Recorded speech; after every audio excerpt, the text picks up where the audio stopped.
ejemplo. Se cuenta la historia de un joven que venía de un pueblo del oeste. Es una historia cierta, salió en el Journal de Psicología hace un par de años.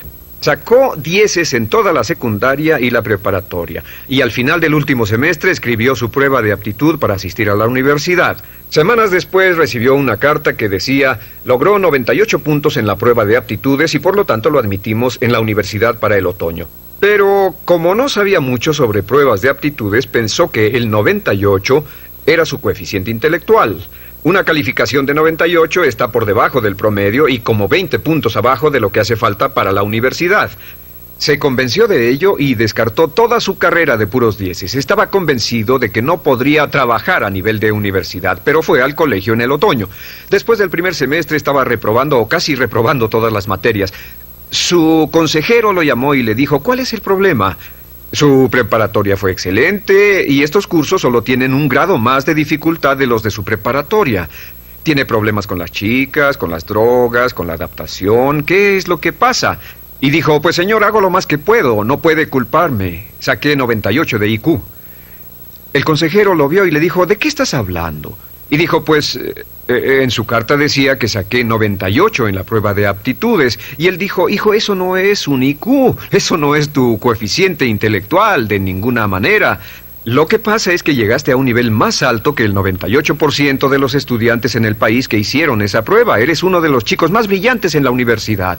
Este joven salió y verificó los datos recibidos y descubrió que era cierto, que el 98 no era su coeficiente intelectual. Volvió a sus cursos y 2 años después estaba entre los 10 mejores estudiantes en la universidad. Iba a la cabeza en todas sus clases. Cuando cambió su realidad, cuando cambió sus creencias sobre su inteligencia, su realidad cambió de inmediato. Hay una historia muy famosa acerca de Tolstoy. Tolstoy y sus hermanos jugaban un juego muy curioso. Se trataba de que en el jardín estaba una caja y en esa caja estaba la respuesta a todos los enigmas de la vida, y podría encontrar la caja debajo de cierto arbusto mientras no pensara en un gran conejo blanco. Mientras no pensara en ese gran conejo blanco, ni siquiera lo tuviera en la imaginación, podría encontrar la respuesta a todos los misterios de la vida. Por supuesto, nadie nunca encontró la caja, ni nadie nunca encontró la respuesta al misterio de la vida, porque no podían dejar de pensar en el conejo blanco. La pregunta que debe hacerse es: ¿cuál es su gran conejo blanco? ¿En qué es en lo que piensa? ¿Cuál es la excusa que llega a su mente cuando piensa en algo que podría hacer o conseguir? Un trabajo nuevo, un nuevo desafío, una oportunidad, cambiar algo en la vida con lo que no está feliz. ¿Cuál es su conejo blanco? ¿Cuál es la excusa que surge en su mente? Dirá: pues no puedo hacer eso porque, o sí lo sé, pero, quisiera, pero. Siempre hay una razón. Soy muy joven, soy muy viejo, soy muy alto, soy muy bajo, no tengo suficiente educación, tengo demasiada educación, no es el tiempo adecuado, es el lugar inadecuado, etc. ¿Cuál es su conejo blanco? ¿Qué es lo que está en el fondo de su mente que ocasiona que ponga pretextos? ¿Qué hace que se quede atrás y no tome responsabilidades? ¿Qué lo mantiene en la tierra de la infancia, la inmadurez y la irresponsabilidad? Es una pregunta muy, muy importante que debe hacer.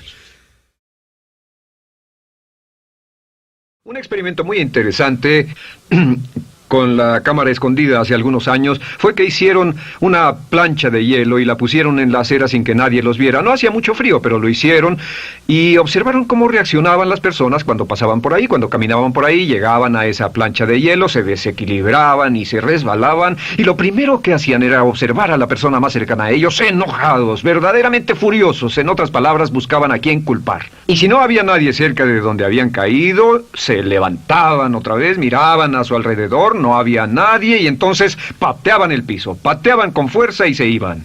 Nuestra tendencia natural cuando algo sale mal es buscar a alguien o algo a quien culpar, en especial si nos criaron con una culpa continua. Hace poco estaba leyendo una historia muy interesante. Un joven que venía de familia pobre y que no tenía confianza en sí mismo fue convencido por una adivina de que era la reencarnación de Napoleón Bonaparte. Una historia maravillosa y cierta. Resulta que él comenzó a creer que era la reencarnación de Napoleón Bonaparte y fue a la biblioteca y estudió su vida, sabía todo sobre Napoleón y comenzó a caminar y a hablar y a actuar como Napoleón y a pensar como Napoleón, comenzó a imaginar grandes planes que solo Napoleón imaginaría, comenzó a actuar con valor y confianza frente a la incertidumbre, como Napoleón lo hubiera hecho, y con el tiempo él se convenció totalmente de que esta persona que era tímida e introvertida realmente era la reencarnación de Napoleón. Su carrera mejoró, lo promovieron, ganó más, cambió su forma de vestir, hablaba con más confianza, y cuando esta persona descubrió que la adivinadora lo había engañado, se había convertido en un hombre de negocios de mucho éxito. Muy interesante, ¿no? Lo que está impreso en su interior y se acepta, siempre se expresa. Recuerdo un relato maravilloso de un joven que decidió que quería mejorar su vida y estaba trabajando en una compañía aseguradora y se sentó y miró a su alrededor y era el número 28, 29 de 30 personas en la compañía que vendían seguros y había estado ahí desde hacía varios años. Su carrera no iba a ninguna parte y comenzó a reflexionar sobre eso y dijo, bueno, ¿a quién admiro yo? ¿Como quién quiero ser? ¿Quién sería mi ideal?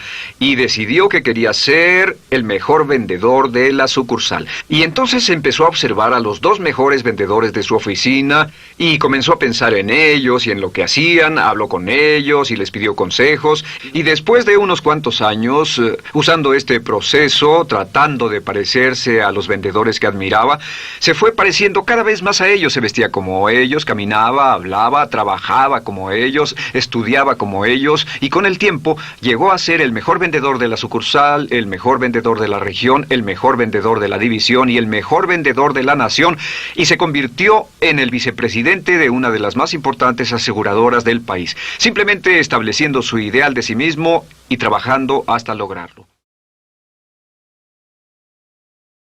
Y un amigo mío que ha estado en esta industria por muchos años me dijo una historia que creo que disfrutarán y que pensé que era muy relevante. Dijo que invitó, como diácono de su iglesia, invitó a un caballero judío que fuera a su iglesia, una iglesia cristiana, y hablara de la religión en puntos de comparación, la religión judía comparada con la religión cristiana. Bueno, el caballero judío fue y se paró frente a los feligreses y comenzó su charla diciendo, damas y caballeros, examiné su libro y he examinado nuestros libros y he examinado sus enseñanzas básicas y he examinado nuestras enseñanzas básicas y he llegado a esta conclusión. Dijo, la Biblia y el Talmud, todos nuestros libros dicen que las dos más grandes reglas de la vida son el amor a Dios y a nuestros semejantes como a uno mismo. Damas y caballeros, todo lo demás serían comentarios. Todo lo demás son comentarios. Hemos estado trabajando en el campo del éxito por 25 años y nos sentamos alrededor de esa mesa no hace mucho y dijimos, ¿qué es el éxito? ¿Cuáles son las determinantes del éxito? Y la conclusión unánime simplemente es esta. Damas y caballeros, el éxito son las metas y todo lo demás son comentarios.